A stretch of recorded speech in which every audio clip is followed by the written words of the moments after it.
Oh, you're about to witness a seismic event. The GFN Radio Show. You're about to witness a seismic event. The GFN Radio Show. The station for the people. When you know that you know that you know. But his ability is, oh, glory to God. Oh, glory to God. And I know sometimes in situations like tonight, people may sit and look at you like you're crazy. But if you don't know my pain, you will never understand my praise.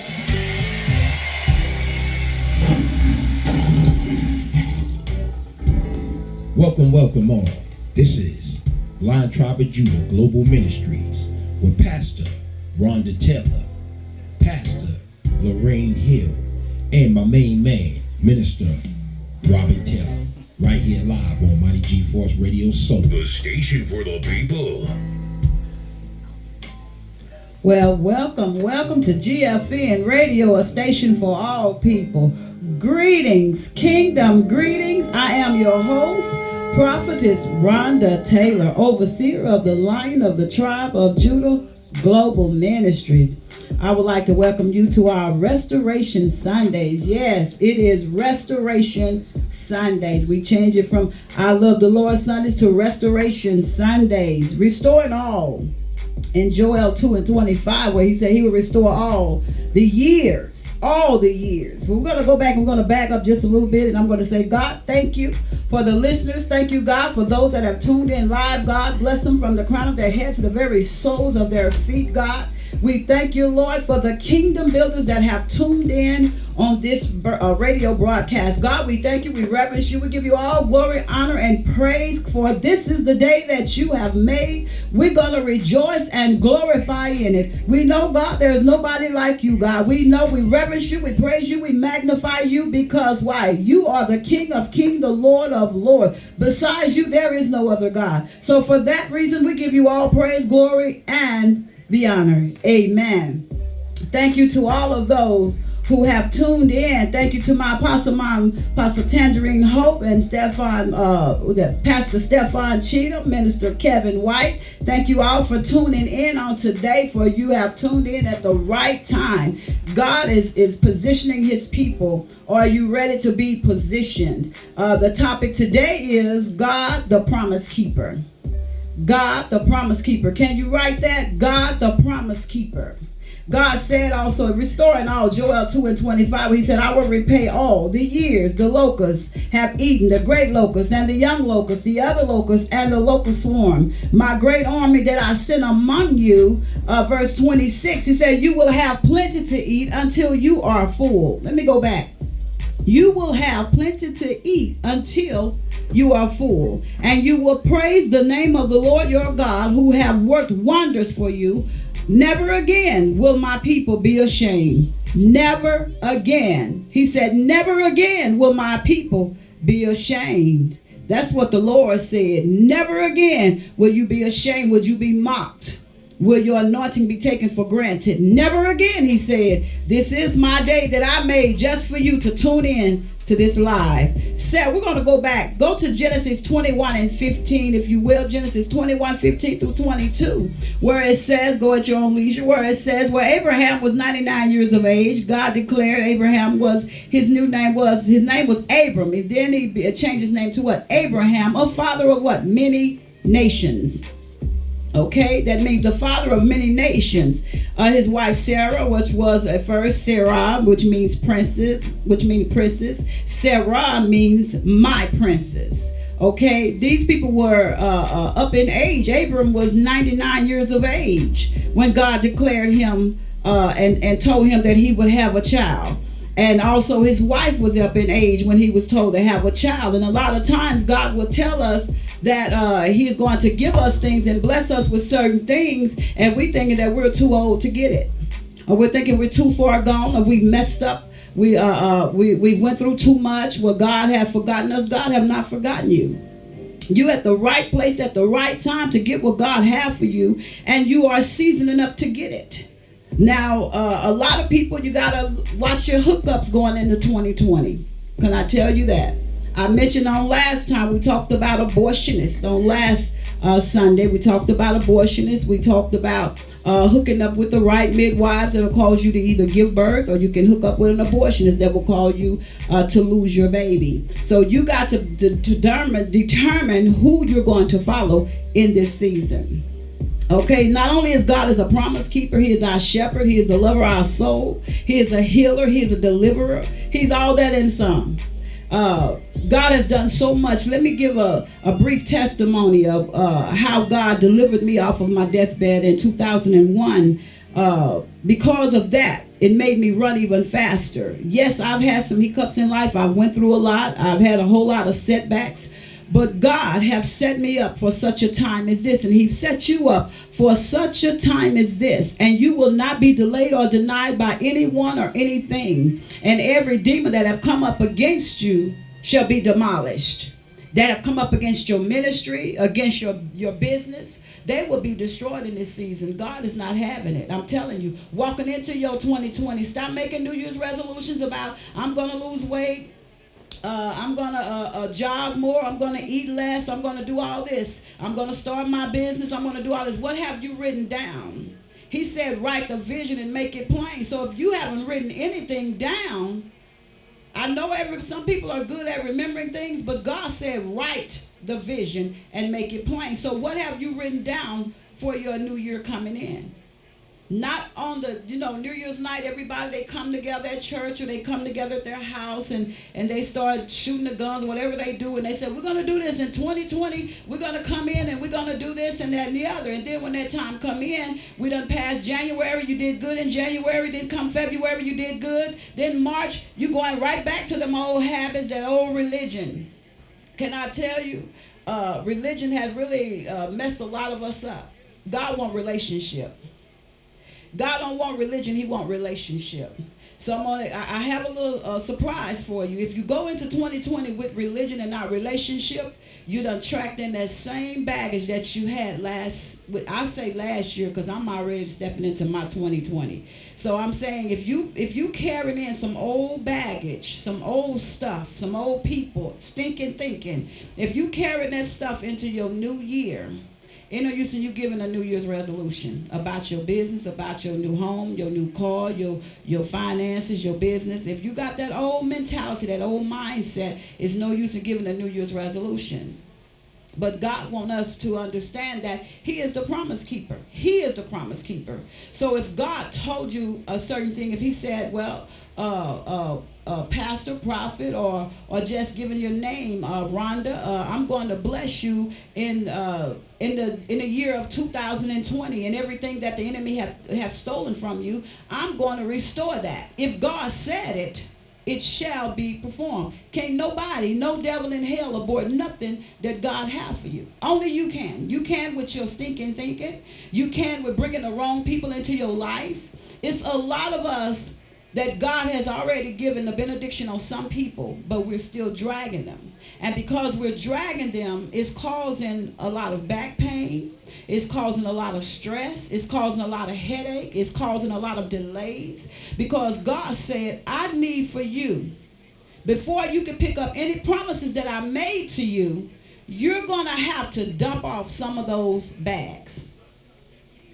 As you have come to the conclusion that this person is not good for you, that person is not good for you, maybe you're not even good for yourself. Maybe you could be your worst pain, your worst headache, because we could think wrong. We could wake up in the morning, the first thing we'll lay there about 2 or 3 minutes, and Lord, I hate to get up, I hate to do this, I hate to do that. Satan love to hear those words, because he know you're laying there that much longer.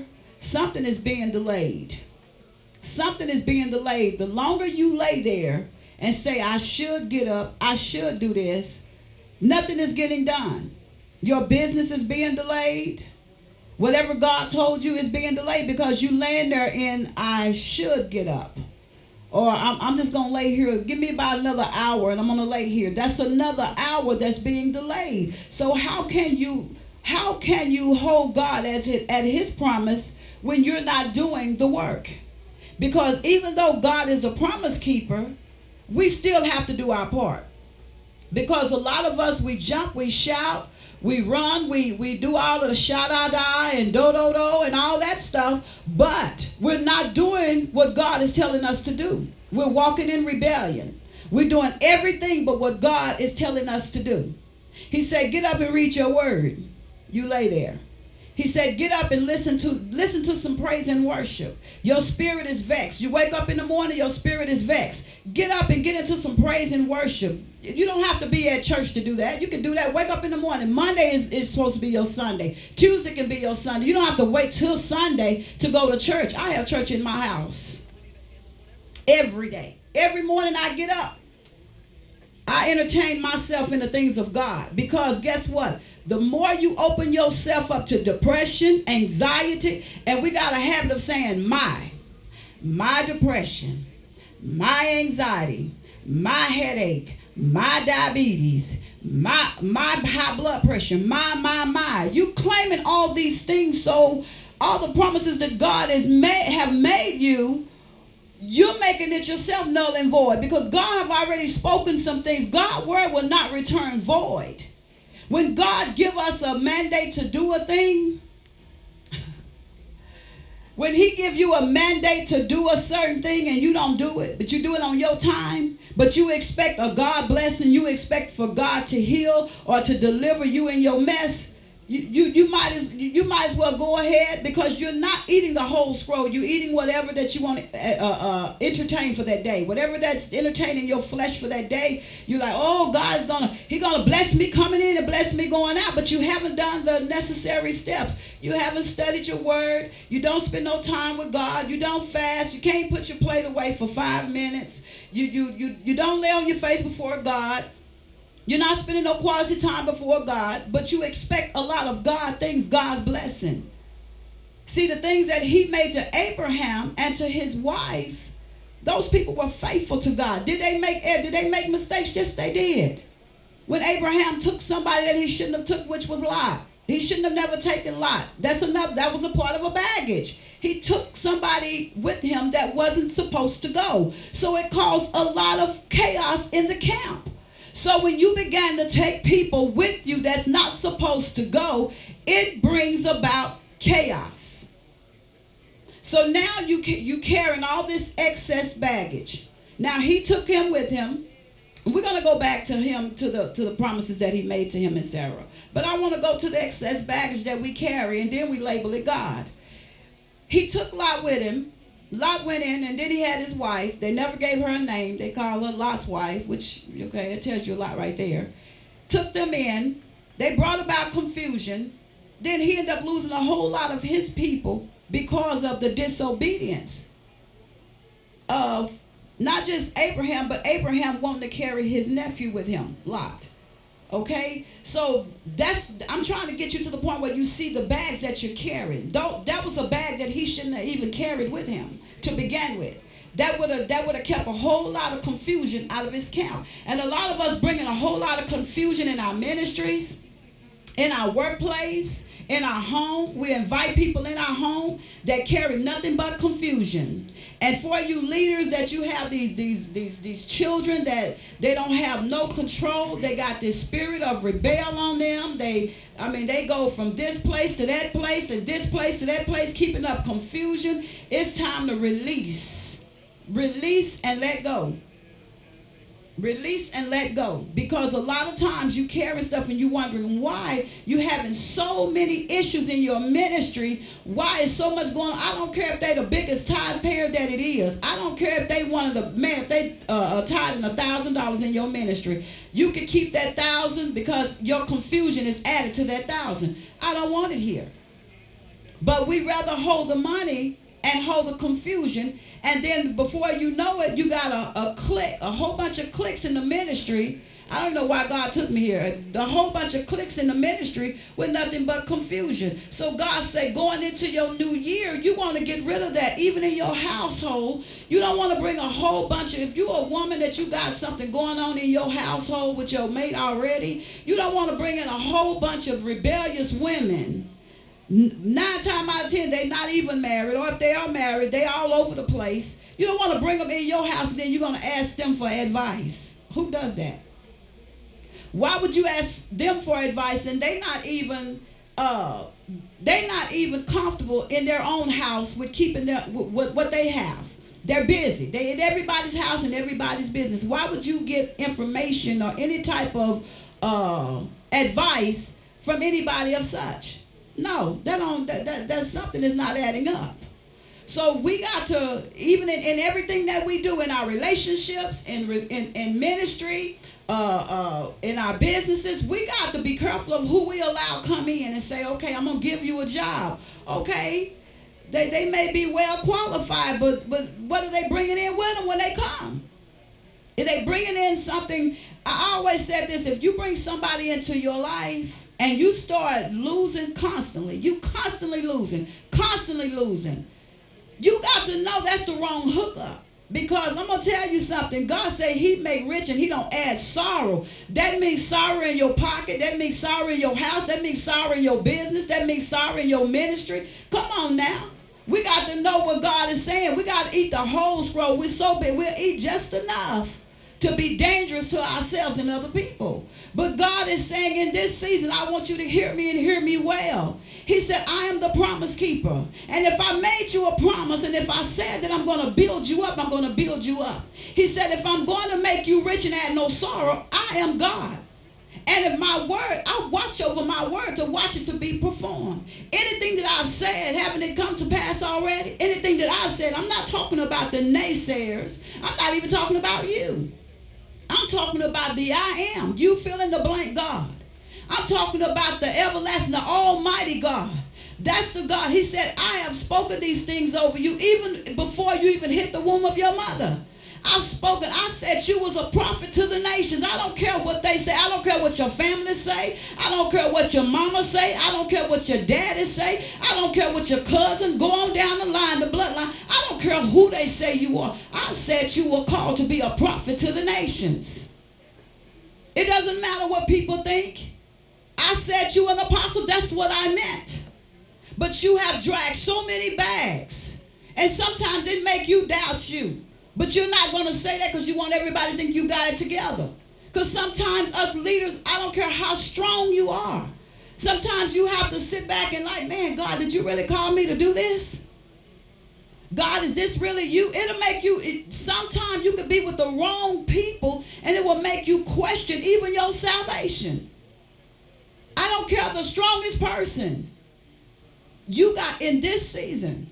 Don't wait till 2020, God said. Don't wait till 2020. Don't wait till December the 31st and you jump and shout, put your little party hats on, blow your little toot, your little horn and holler, oh yeah, we're going to do this in 2020. We got 2020 vision. You should have a 2020 vision now. You don't wait to get in 2020 to say, I got 2020 vision. I can see now. No, God said you need to see right now.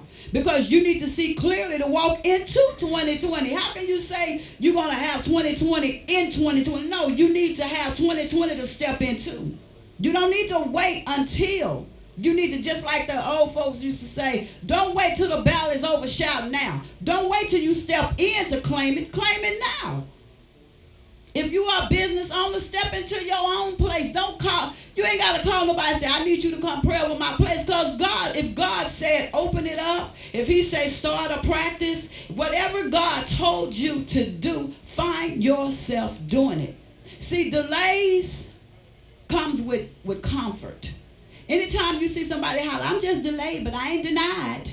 That I know that's a cliche and it sounds real good, but too many delays you will be denied. Because see, furthermore, God is not a lazy God. He's not going to tell you something and then he's not going to run ahead of you. Because best believe, if God give you a vision, he's going to make provision. God ain't going to tell you to open up no business and he don't have a plan and a purpose, but you got to make it happen. God ain't going to come down here and make the money for you. God is going to give you strategy. Some of us don't even have strategy on how to build, how to do anything. We just walk in thinking everything is going to be peaches and cream. You don't even have strategy. You don't have vision. Vision first. Without a vision, the Bible said we perish. Now I'm going to go back to Sarah and Abraham. How about that? Because it was still some out of ordinance even in there because they didn't trust God. They didn't trust God for her to use, oh my God, for her to use another woman to have a baby by her husband because she didn't trust God. God gave you a vision for your ministry, but you don't have the faith, so you let somebody else run your ministry, and they run it all right. They run it in the ground. God gave you a vision and said, I'm going to bless you with this, that, and the other, and you tell it to the wrong people. Never share your cheese with rats. Rats love cheese. So every time you share your cheese with a rat, you're going to share it with other rats. Yeah. You're going to take it and share it. Yes, rats love cheese. So you got to be careful with sharing your cheese with rats. Anytime God give you a vision, it's not for everybody's eyes. You write it down, you put it before God, and you got to write and do. You don't just write and leave it until the dust flare up on it, you blow it all. Oh, I forgot about this vision. No. Go back. Whatever you wrote down, go back to it. Everything you wrote down in 2018, as far as I'm going. 2018, go back. Pull it up. I guarantee you, if you work it, God will help you work it. If he's so powerful, he don't even need us to even validate of who he is. He don't need us to say, God is bad, God is this, God has shown us everything. If he don't show us nothing else, he's shown us enough. Really, he has. So if you're not trusting God now, and God, if I don't trust God after him bringing me off of a deathbed, 2001, when they gave me 2 hours to live, if I don't trust God now, something is wrong. If I don't trust God after I done been in several car wrecks where the car was flipped upside down 2 or 3 times, and everybody body being one person body being ejected out of the car, the other person head busted wide open, I come out only with a broken finger. That's that same God didn't allow me to die in that wreck. Some of y'all got that same testimony. He didn't allow me to die in the shootouts when I was foolish enough to return back to the same places where they was doing the shootout at. At one point in time, I was part of the shootout. He didn't allow this foolish person that you listening to that used to be this foolish individual up on a hill shooting guns in broad daylight. He didn't allow me to die because he know that same person will tell you the truth about her testimony of her not trusting God at one point and doing her own thing. See, in order for people to get free in this season, you're going to have to be free and tell the whole truth and nothing but the truth, so help you God. See, I know we like to get those little watered down, but see, everybody in the Bible, if they had a choice, I wonder if they'd ask God, please don't tell my testimony, because I don't want them to know that I didn't trust you, that I had another woman to give birth to a baby by my husband. You have literally stepped completely out of the box. That's an open relationship. That's the young folks call open. Now that you'll get ridiculed for if you allow another woman to step into your bedroom with your spouse. Now some of us, I don't even think they'll make it out alive. But you let them step into your room and say, okay, I can't have a baby. But God said that I was supposed to have a child, but I don't trust God. So can you, since I know you young, I'm old, I'm up in age, I can't have no baby out of this womb. So can you just go for me? Can you just go ahead and have this baby? And then as soon as the woman have the baby, you get jealous and say, put her away. I don't want her here, because now that I know that I'm pregnant, now I believe God because I'm now pregnant. So I want you to get rid of her, because I don't want her child, because she went raw. Get rid of her, because I don't want her child to reap the benefits from the daddy. Because if something happened to the father, the firstborn. Come on now. Come on, women and men. I don't want that child right there to reap the benefits. Now that's my baby stuff, but you didn't think about that because you had another woman to lie down with your spouse because you didn't trust God. How many of us move so far ahead of God when God tell us to wait or stop? We keep it moving and we mess up, and then we have to bag up and regroup. I have. I've been there. I had brought this subject up today because God, he has a funny way of bringing things back to your remembrance. I remember back in 2000 and I want to say it was 2005. I was out walking, taking a long walk, and I got tired at that fifth lap that I was going, taking laps around the community where I lived. And at that fifth turn of me coming around that corner, I got ready to take a shortcut. God said, "Nope, don't you take no shortcut. That's all you've been doing all your life is taking shortcuts. That's why you keep ending up at the same place. You're taking shortcuts. I didn't tell you to cut through there." So I went all the way around. I had to go all the way around. And when I started going around, God started ministering to me about that. And that's what we do. A lot of times God will tell us to do something, but we'll take shortcuts. God will tell you to wait. Some of you, God is telling you to wait before you get married. He'll literally tell you, you're not ready for marriage. You're not ready. You're like the woman at the well. You've had 5, and the one you have now is not yours. You don't want to wait. You've been so used to being in this arm, that arm, so you just got to have a mate. But God said, yeah, I have to bring all of this out because it identifies myself. I can't speak to you, but I can talk to Rhonda. Okay? We got at this point, we got to put off all our little preacher collars right now. We got to really hear God, because God is saying in this season, you can't run ahead of me. Because for number one, I'm not going to allow you to waste any oil, because any oil that you waste in this season, I'm not going to refill your jars with oil. So you better be careful who you waste your oil on. I'm telling you now. God told me in this year right here, he said, don't waste no more oil. Your oil is your anointing, your finances, your time. Don't waste any more.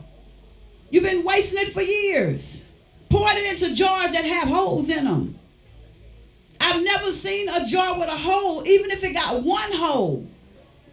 That oil gonna leak out. If it have to leak out slowly, that oil will still leak out. Anything that have holes in it, even if your purse, your bag, your wallet, if it have a hole in it, and if you carry any change or any type of thing, it's gonna leak out. Piece of whatever that was important will soon leak out. So God is saying, do not allow no one to zap you of your strength.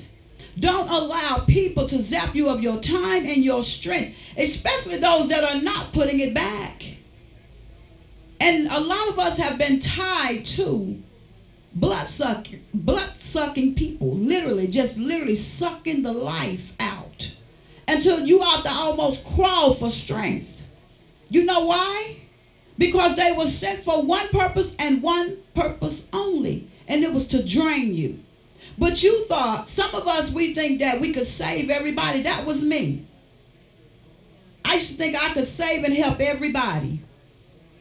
And a lot of times when you're trying to help everybody, it will pull from you. And if you don't have anybody that you're tied to that can pour that back in, then what? It's nothing an empty vessel can pour. You can't, when you're empty, it's nothing that you could give. So what can I give now that my vessel is empty? If my vessel is empty, I'm no good to the next person that comes behind the person that literally taken everything that I've had. So when you as leaders, when you don't trust God, number one, when you don't stand on his word, when you don't believe in the promises that he made, first you got to even go to your word to know the promises that God made to you. You got to know who you are and your value. It took me years to figure out what my value was. And the thing of it, I don't care how old you are. I don't care how old you are. It took me years. It took me in this year to really get the value of who Rhonda is and what I'm not going to tolerate any longer, what I'm not going to deal with. Now when I see something that's not right, and that if I see that it's zapping the strength from me and it's not nothing that's supposed to be tied to me, I cut it off. I don't just cut it at the tip, I cut it from the root, so it won't link up and grab a hold to anything else. So when we are operating in the spirit of excellence and the things that God have us to do in this season going into, we got to do a self-examination and ask God, Is this my season for relationship? That means friendship. That means relationship with a male or female. Ministry. God, is this my hookup?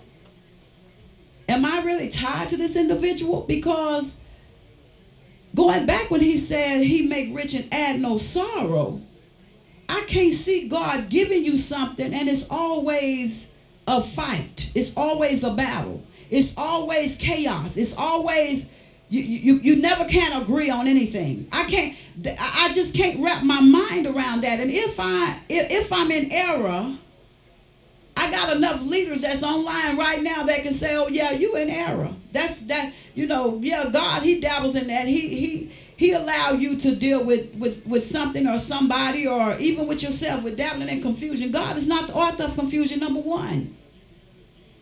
So when God said, I made you a promise, and when you go ahead of me, you make a mess. Look what Sarah did. She made a mess. Even though she still had Isaac, still had the promised child that God said, it didn't stop it. But she caused the delay herself because she ran ahead of God by getting another woman to have her husband's child.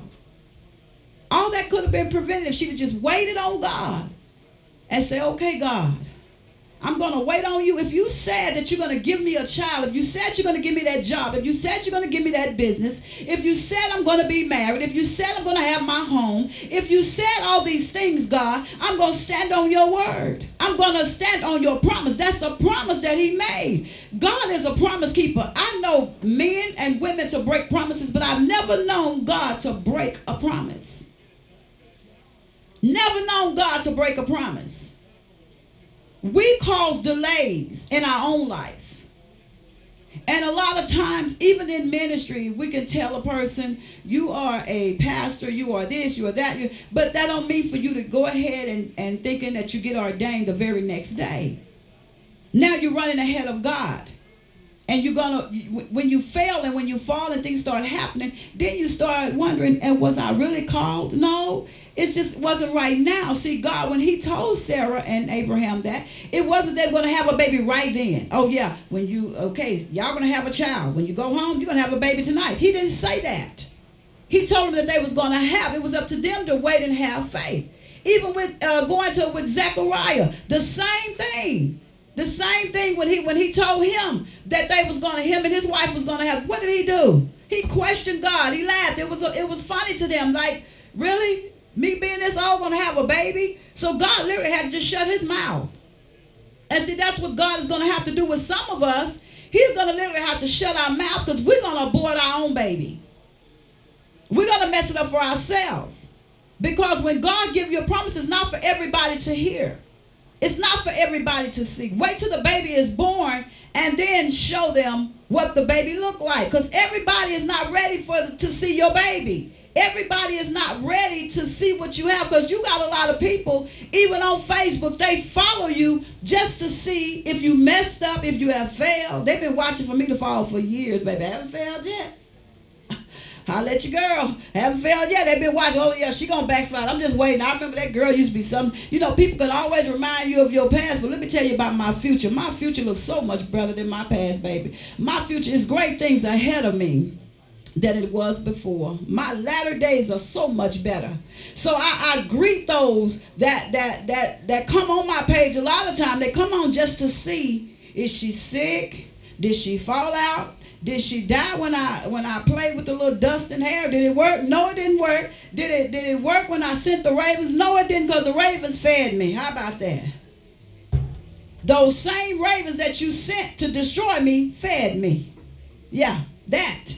So when you start dealing with people and you start telling things too quick and too fast, I had to learn that the hard way. Because every time I get an idea, because I love my family, I love my frenemies. It was hard for me to say that, okay? Because my mom used to always say, girl, you ain't got no friends. I had to find out the hard way. But anyway, when you tell stuff too quick,